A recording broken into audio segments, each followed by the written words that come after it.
La madrugada del martes 3 de marzo de 2026 va a quedar grabada en la historia del crimen organizado en México.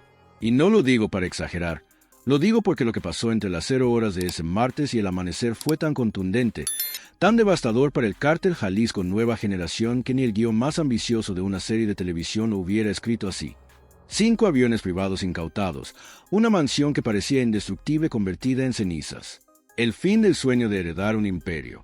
Todo eso ocurrió en una sola noche en una propiedad en las sierras de Jalisco, cerca de Tapalpa, en el casoplón de Michel Osuera, hija mayor de Nemesio Ceguera Cervantes, el Mencho. Y te voy a contar exactamente cómo pasó paso a paso, sin rodeos, porque esta historia merece que se cuente completa. Pero antes de entrar al operativo en sí, necesito que tengas clara la línea del tiempo, porque sin ese contexto, lo que ocurrió ese martes no tiene la dimensión real que merece. Nemesio Ceguera Cervantes murió el domingo 22 de febrero de 2026 durante un operativo en Tapalpa, Jalisco. No fue una detención que salió mal. Fue un enfrentamiento en el que fuerzas especiales del Ejército Mexicano coordinadas con Inteligencia Militar, el Centro Nacional de Inteligencia y la Fiscalía General de la República, a través de la Fiscalía Especializada en Materia de Delincuencia Organizada, ejecutaron una operación que tenía como objetivo la captura del hombre más buscado del mundo. El Mencho no llegó vivo, murió durante el traslado aéreo hacia la Ciudad de México. El lunes, 23 de febrero, Omar García Harfuch, secretario de Seguridad y Protección Ciudadana, lo confirmó públicamente con una frase que recorrió el país entero. Total certeza, el Mencho estaba muerto. Lo que siguió fueron días de proceso forense riguroso en el Centro Federal Pericial Forense de la Fiscalía General de la República en la Ciudad de México. Análisis genéticos, verificación y reverificación de identidad, documentación en cada paso. El miércoles, 25 de febrero, un representante legal de la familia presentó la solicitud formal para reclamar el cuerpo. La Fiscalía exigió prueba de ADN para confirmar el vínculo consanguíneo entre quien solicitaba la entrega y el fallecido. Solo cuando esa condición quedó cumplida, el sábado, 28 de febrero, 2 carrozas funerarias entraron al recinto bajo un operativo de seguridad que hizo de ese trámite un evento de cobertura nacional. El cuerpo salió. ¿A dónde fue exactamente? Ninguna autoridad lo confirmó. El país lo seguía desde afuera con preguntas que el silencio institucional no respondió. Y mientras ese silencio se instalaba y la sociedad mexicana procesaba la muerte del fundador del CJNG, algo se estaba construyendo en paralelo que nadie fuera de los círculos más cerrados de inteligencia sabía que estaba a punto de ejecutarse, porque la estrategia del Estado no terminó con la muerte de Mencho. Siguió avanzando y el siguiente objetivo era la pieza más visible que le quedaba al cártel en la dimensión familiar, Michelle Oeguera. Quiero que te imagines la propiedad antes de que llegara el operativo, porque eso importa para entender lo que se enfrentó esa noche. No era un rancho discreto en un camino de terracería sin mayor relevancia. Era una mansión de 3 niveles con fachada de piedra y vidrio, con una piscina infinita con vista al valle, con un helipuerto privado con capacidad para 5 aeronaves, con garajes subterráneos que parecían más bien instalaciones industriales y con paredes correderas que ocultaban espacios diseñados para que nadie que no supiera que estaban ahí pudiera encontrarlos jamás. Estaba ubicada en una zona serrana exclusiva de Jalisco, cerca del mismo Tapalpa, donde murió su padre 10 días antes. Un lugar que, para quienes lo conocían desde adentro, parecía completamente intocable. Esa sensación de intocabilidad, esa certeza de que ahí no iba a llegar nadie, es exactamente la razón por la que lo que ocurrió en la madrugada del 3 de marzo fue tan brutal y tan definitivo. Porque cuando el Estado decide llegar, llega. Y esa noche llegó con todo. Las 0 horas del martes 3 de marzo de 2026 fue la señal de activación. García Harfuch dio la orden final sin aviso previo, sin filtración, sin que nadie dentro de esa propiedad tuviera el más mínimo margen para prepararse antes de que el operativo ya estuviera encima de ellos.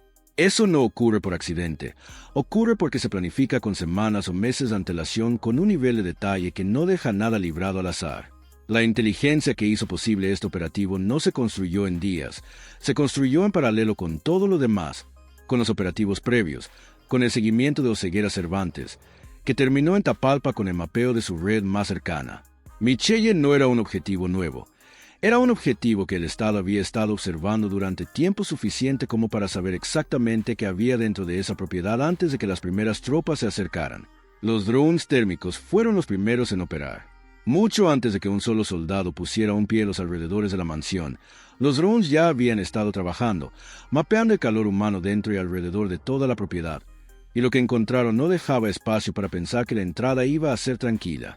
Sicarios guardianes distribuidos en puntos estratégicos, vehículos blindados posicionados en los accesos, concentración de calor humano en el interior de la mansión y en la zona del helipuerto. Era una célula de protección activa, armada, entrenada y posicionada. La información que los drones entregaron esa madrugada fue la diferencia entre un operativo que entra con sorpresa total y uno que entra a ciegas. Y esa diferencia en el campo es la que separa los éxitos de las tragedias. Con el mapa térmico procesado y la información de inteligencia completa, los helicópteros Black Hawk entraron volando bajo sin luces. Ese detalle no es un elemento cinematográfico, es una decisión táctica con una lógica muy concreta. Sin luces en la madrugada sobre terreno serrano, los helicópteros no son detectados visualmente hasta que ya están encima. Si los guardias no los ven ir, no pueden alertar al interior. Si no pueden alertar al interior, el factor sorpresa se mantiene hasta que ya es demasiado tarde para organizarse.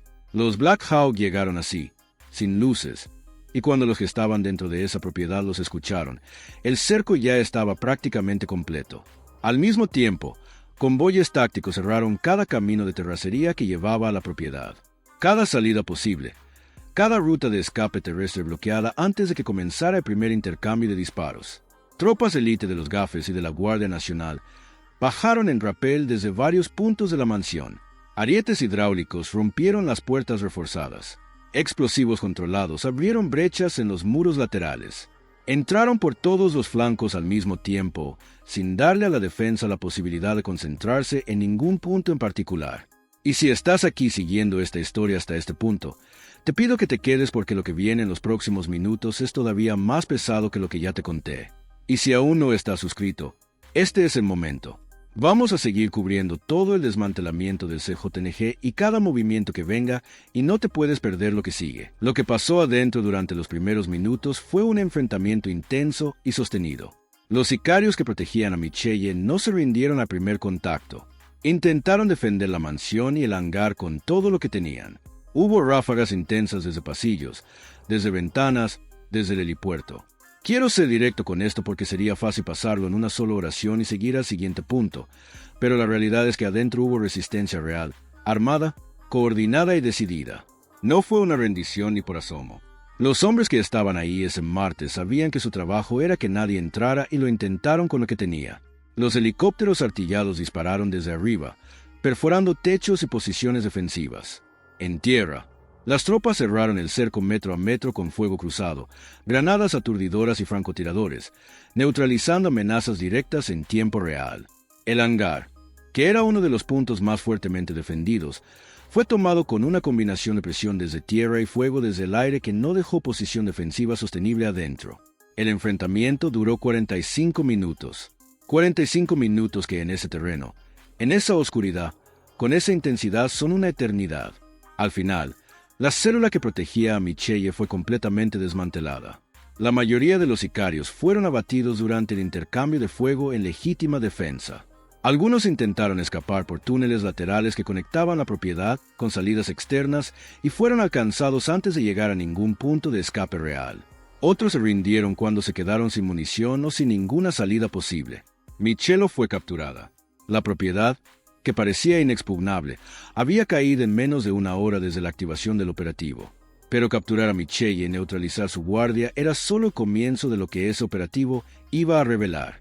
Porque una vez asegurado el perímetro y controlada la situación adentro, las tropas comenzaron el proceso de documentación e incautación de lo que había en el interior.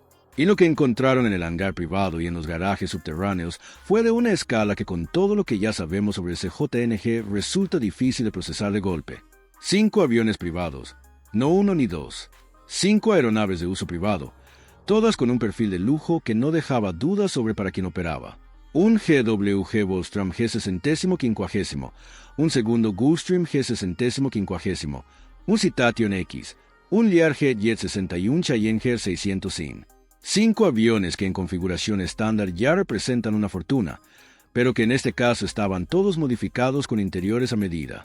Asientos de piel italiana, bar completo, dormitorio privado, baño de mármol, El tipo de modificaciones que no están en el catálogo de ningún fabricante, que se hacen por encargo y que cuestan tanto como el avión original en algunos casos. Pero los interiores de lujo eran solo la capa visible. Todos tenían compartimentos secretos diseñados para carga pesada, pensados para pasar desapercibidos en una revisión que no fuera exhaustiva. Algunos contaban con tanques adicionales de combustible para extender el rango de vuelo y poder hacer trayectos que los modelos estándar no alcanzan. Todos tenían matrículas falsas. Todos tenían sistemas de navegación alterados y todos, sin excepción, estaban listos para despegar esa misma madrugada. Combustible lleno, maletas preparadas, plan de vuelo disponible. Si el operativo hubiera llegado unas horas más tarde, esa flota habría estado dispersa en el aire hacia destinos que probablemente nunca hubiéramos podido rastrear con la misma claridad. Los aseguraron en el sitio de inmediato. Rotores bloqueados para inutilizar cualquier intento de arranque, fuselajes perforados en puntos estratégicos para impedir el despegue. Y esa misma mañana, antes de que amaneciera completamente, los 5 aviones fueron trasladados a una base militar bajo custodia federal. Esa flota ya no vuela para nadie del cártel. Eso es un hecho concreto e irreversible. Ahora, si los aviones ya te parecieron una locura, lo que salió de las bodegas y las bóvedas lo supera, porque cuando las tropas abrieron las puertas falsas y levantaron los pisos de esos espacios ocultos detrás de paredes correderas, lo que apareció no era lo que nadie esperaba encontrar. No en esa cantidad, no en esa concentración, no en ese nivel de organización logística. Toneladas de droga, metanfetamina en cristal puro, empaquetada y lista para distribución. Fentanilo en polvo y en pastillas, uno de los productos más destructivos y más rentables que mueve el CJNG en sus rutas hacia el mercado estadounidense. Cocaína de alta pureza, precursores químicos en barriles y en palets. Los insumos que se usan para producir las drogas sintéticas que están causando más muertes por sobredosis que ningún otro producto en la historia reciente del narcotráfico. No era un almacén informal. Era una operación logística con capacidad real para abastecer rutas internacionales de distribución desde ese punto de la Sierra Jalisciense. Y junto a toda esa droga, el dinero. Fajinas de dólares apiladas hasta el techo de las bóvedas en cantidades que cuando salen en las fotografías de los operativos siempre parecen irreales, pero que en este caso eran completamente reales y estaban completamente documentadas. Dispositivos de almacenamiento con criptomonedas, una forma de reserva de valor que el crimen organizado adoptó precisamente porque es más difícil de rastrear y congelar que el efectivo tradicional. Lingotes de oro, cuentas bancarias que fueron congeladas en tiempo real mientras el operativo seguía activo con transferencias multimillonarias entre empresas fantasma interrumpidas antes de que pudieran completarse y los fondos llegaran a destinos más difíciles de recuperar. Y después de todo eso, los objetos, joyas que en una sala de subastas pasarían sin problema por piezas de colección de alto valor, relojes Rolex, Patek Philippe o Marc Piget, las marcas que en el mundo del narco funcionan como una forma de almacenamiento de valor portable, fácil de transportar y fácil de liquidar cuando hace falta efectivo rápido. Piezas de arte con valor de fortunas, objetos de lujo acumulados durante años que representaban no solo riqueza, sino también la necesidad de convertir dinero que no puede guardarse en ningún banco en algo que sí pueda guardarse sin que nadie haga preguntas. Todo lo que salió de esa propiedad esa madrugada salió en camiones federales bajo una cadena de custodia que no dejó nada fuera. Cada fajina fue contada, cada lingote fue registrado, cada joya fue fotografiada, cada documento fue asegurado, nada se quedó. Y eso es importante subrayarlo porque la cadena de custodia en este tipo de operativos no es un detalle burocrático. Es la diferencia entre que los decomisos tengan valor legal en los procesos que vienen después y que se conviertan en evidencia que no puede usarse porque el procedimiento no fue correcto. Las autoridades lo sabían y actuaron en consecuencia. Pero para entender la magnitud económica real de lo que se decomisó esa noche, hay que pensar más allá de los objetos físicos que salieron en esos camiones, porque lo que se incautó no era solo la riqueza acumulada de años de operación, era también la infraestructura financiera que el CJNG usaba para sostener su red en el día a día. Esas cuentas congeladas en tiempo real no eran cuentas personales de Michelle para sus gastos cotidianos. Eran nodos dentro de una red de flujo de dinero que conectaba ingresos de narcotráfico con gastos operativos del cártel en distintos puntos del país y fuera de él. Cuando esas cuentas se congelaron, los flujos que dependían de ellas también se interrumpieron. Células que esperaban pagos, operadores que esperaban instrucciones financieras, rutas que dependían de esa liquidez para seguir moviéndose. Todo eso sintió el golpe al mismo tiempo que las llamas empezaban a subir en la Sierra de Jalisco. Eso no es un detalle menor. El crimen organizado a escala del CJNG no funciona solo con lealtades o con miedo. Funciona también con dinero que fluye de manera constante hacia las personas que sostienen la operación en cada nivel.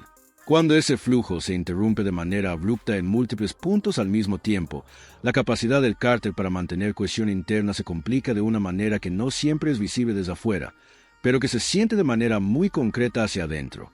Una vez que todo quedó documentado, fotografiado y registrado con la cadena de custodia completa, llegó la parte final del operativo, la que convirtió ese casoplón en una imagen que va a ser muy difícil de olvidar para quien la vio en video o en fotografía desde la distancia. Activaron la destrucción controlada. Explosivos en puntos clave de la estructura, lanzallamas en las zonas principales de la mansión y los hangares. Las llamas empezaron a subir desde adentro, desde los puntos donde los explosivos hicieron su trabajo primero. Salas enteras, garajes, bodegas, corredores, el helipuerto, todo consumido en cuestión de minutos. El humo negro era visible desde kilómetros en la oscuridad de la madrugada. Lo que había sido el último palacio de Mitchell era la declaración más visible de poder que le quedaba al cártel en la dimensión familiar. Era un montón de cenizas humeantes en medio de la sierra de Jalisco.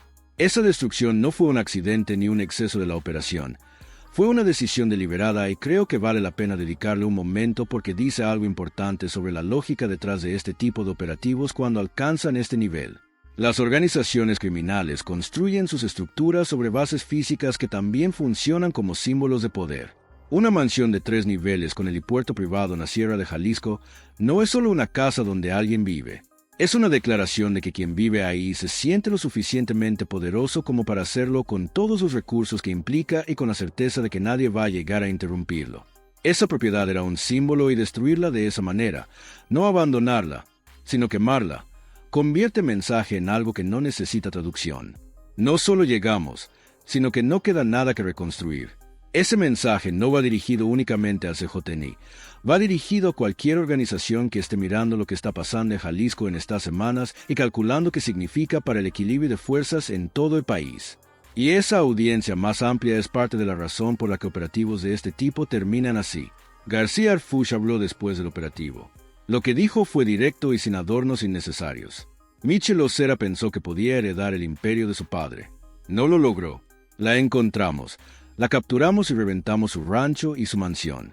Millones de comisados, droga incautada, 5 aviones asegurados. Ese lugar ya no sirve para nada. El CJNG queda sin símbolos, sin dinero, sin refugios. Su legado se terminó en fuego y decomisos. Eso fue lo que dijo. Pocas palabras para resumir lo que llevó meses de inteligencia construir y 45 minutos de operativo ejecutar. Y si llegaste hasta aquí, quiero pedirte que te suscribas si aún no lo has hecho y que le des like a este video. Esta historia tiene muchos capítulos por delante y los vamos a seguir de cerca porque el desmantelamiento del CJNG no terminó esta noche y lo que venga después merece la misma atención que lo que ya ocurrió. Ahora bien, quiero ser honesto contigo sobre algo que creo que como espectador tienes todo el derecho de preguntarte. ¿Esto es suficiente para acabar con el CJNG? La respuesta directa es no. Y sería irresponsable de mi parte decirte que sí, solo para cerrar esta parte del video con una nota triunfalista que no se sostiene en la realidad de cómo funcionan estas organizaciones. El CJNG no desaparece porque murió su fundador, no desaparece porque capturaron a su hija y quemaron su mansión más emblemática. La DEA había confirmado que la organización tiene presencia en más de 60 países y opera en los 50 estados de los Estados Unidos. Una red de esa escala no colapsa de un día para otro sin importar cuán grandes sean los golpes que recibe. Lo que sí hace una operación como esta y lo que la distingue de golpes de menor alcance es que ataca varios pilares al mismo tiempo y lo hace en un momento en que la organización ya está fragilizada por la pérdida de su liderazgo central. Atacó la infraestructura de movilidad aérea. Esos 5 aviones representaban una capacidad logística real para mover personas, dinero y droga que el cártel ahora no tiene. Atacó la reserva financiera más concentrada que el Estado pudo identificar, ese efectivo, esos lingotes. Esas criptomonedas ya no están disponibles para financiar operaciones, pagar sueldos dentro de la organización o sobornar funcionarios en distintos niveles. Atacó el símbolo de continuidad familiar más visible que le quedaba al CJNG después de la muerte de Mencho, que era la posibilidad de que su hija tomara las riendas de alguna parte significativa del aparato, y atacó la moral interna de una organización que ya estaba procesando el golpe más grande de su historia. Todo eso concentrado en una sola noche en menos de una hora de operativo activo, con un costo que el cártel no puede reponer de manera inmediata. Eso tiene consecuencias reales en el corto y el mediano plazo, aunque no sea el golpe definitivo que algunos quisieran que fuera. Y hay algo más que merece atención separada, porque no se puede reducir a un punto dentro de una lista de lo que el operativo logró. La captura de Michelle Ceguera no es solo un golpe patrimonial o simbólico. Michelle vivió en el centro de poder de una organización como el CJNG, manejaba activos de la magnitud de los que se encontraron en esa propiedad. Estaba en una posición que implica conocimiento directo de estructuras, de rutas, de mecanismos financieros, de personas en distintos niveles de la organización y en distintos países. Una persona en ese lugar sabe cosas que ningún archivo de inteligencia puede reemplazar completamente, porque la inteligencia humana que viene de alguien que estuvo adentro tiene una densidad de detalle operativo que las interceptaciones y los seguimientos no siempre alcanzan a capturar. Lo que decida hacer Michelle con esa información, ya sea colaborar con el Estado, guardar silencio o negociar en algún punto intermedio, va a tener un impacto directo en los próximos pasos de la investigación y en la capacidad del Estado para seguir avanzando contra lo que queda del cártel. Ese es un factor que va a ir revelándose con el tiempo en las audiencias que vengan, en los cargos formales que se presenten, en los acuerdos o la falta de acuerdos que se produzcan dentro del proceso legal. Eso es algo que vale la pena seguir de cerca con la misma atención que se le puso al operativo en sí. Quiero también dedicarle espacio a algo que sería fácil omitir en el entusiasmo de cubrir un operativo de esta magnitud. Y es la pregunta que una parte de la sociedad está haciendo con toda legitimidad. ¿Cómo llegó Michelle Ceguera a acumular esa cantidad de activos sin que el Estado interviniera mucho antes? Esa pregunta no es un ataque al operativo del 3 de marzo, es una pregunta sobre el tiempo. Esa mansión no se construyó en semanas. Esos 5 aviones no se compraron ni se modificaron de un día para otro. Esas bobas no se llenaron de manera improvisada. Todo lo que se encontró dentro de esa propiedad representa años de acumulación, años de operación, años durante los cuales la propiedad existió, funcionó y no fue tocada. ¿Por qué ahora y no antes? Puede haber respuestas técnicas relacionadas con la acumulación de inteligencia necesaria para ejecutar un operativo de esta envergadura de manera exitosa. Puede haber respuestas más incómodas que involucren otros factores que la sociedad tiene derecho a conocer. Lo que no es aceptable es que esa pregunta se pierda en el entusiasmo por los resultados del 3 de marzo, sin que alguien en una posición de responsabilidad institucional la responda con claridad y con honestidad. Porque México lleva décadas navegando entre dos narrativas extremas sobre su Estado y el crimen organizado. La del Estado, que con suficiente voluntad puede acabar con el narco en un par de golpes contundentes. Y la del Estado completamente cooptado que no puede o no quiere hacer nada real. La realidad, como casi siempre ocurre con las cosas complejas, está en un punto mucho más difícil de sostener emocionalmente que cualquiera de esos dos extremos. Es la de un Estado que puede mover sus recursos de inteligencia y sus fuerzas especiales y llegar muy alto cuando lo decide, pero que opera dentro de un sistema con limitaciones, con contradicciones internas, con presiones que no siempre son visibles desde afuera y con una historia que enseña a dudar antes de celebrar. Lo que pasó en Tapalpa el 22 de febrero de 2026 y lo que ardió en la Sierra de Jalisco en la madrugada del 3 de marzo son evidencia real de que el Estado puede llegar. También son evidencia de que llegar tardó años. Costó muchísimo en términos de inteligencia, recursos y coordinación institucional y que lo que viene después de estos golpes nunca es simple ni predecible. El vacío que dejó la muerte del Mencho ya está siendo disputado dentro del CJNG. Eso no es una hipótesis construida sobre rumores. Es el patrón histórico que se repite cada vez que una organización de ese tamaño pierde su liderazgo central. Cuando muere quien fundó una organización, quien la construyó con su nombre y con su reputación personal, el equilibrio interno que dependía de esa figura central se rompe de una manera que ningún sucesor puede reparar de manera inmediata. Los distintos sectores de la organización empiezan a moverse con más autonomía porque ya no hay una autoridad central que nadie cuestione. Esa autonomía es el primer paso hacia la fragmentación, y la fragmentación es el primer paso hacia el conflicto interno. La pregunta no es si va a haber tensión interna. Ya la hay. La pregunta es, ¿cuánto tiempo tarda en volverse visible hacia afuera?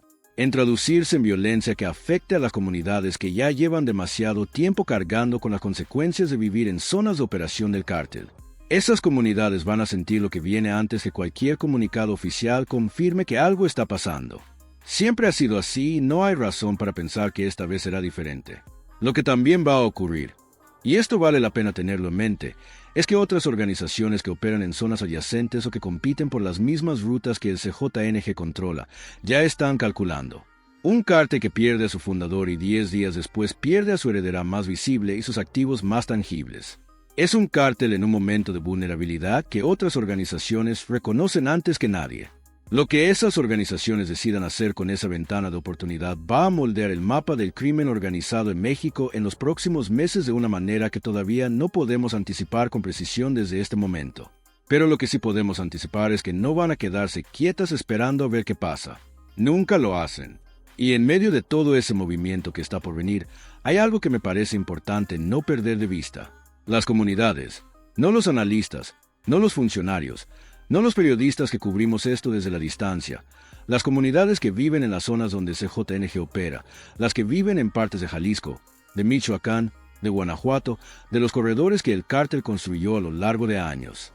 Esas comunidades no van a ver esto como titulares en la televisión. Lo van a vivir en el día a día, en la presencia o ausencia de los grupos que controlan sus calles, en los cambios que ocurren cuando una organización está en transición y los controles internos aflojan antes de que alguien los vuelva a tensar. Eso merece atención. Merece que quienes tenemos la posibilidad de hablar sobre esto no nos quedemos solo en los decomisos y las llamas y el operativo impresionante, sino que también miremos hacia lo que viene para la gente que no puede alejarse de esa realidad porque es la realidad donde vive. Y eso nos lleva al punto en el que estamos esta noche. Al cierre del martes 3 de marzo de 2026, las cenizas de Casoplón de Michelle Ceguera todavía humeaban en la sierra de Jalisco. Los 5 aviones estaban bajo custodia federal en una base militar.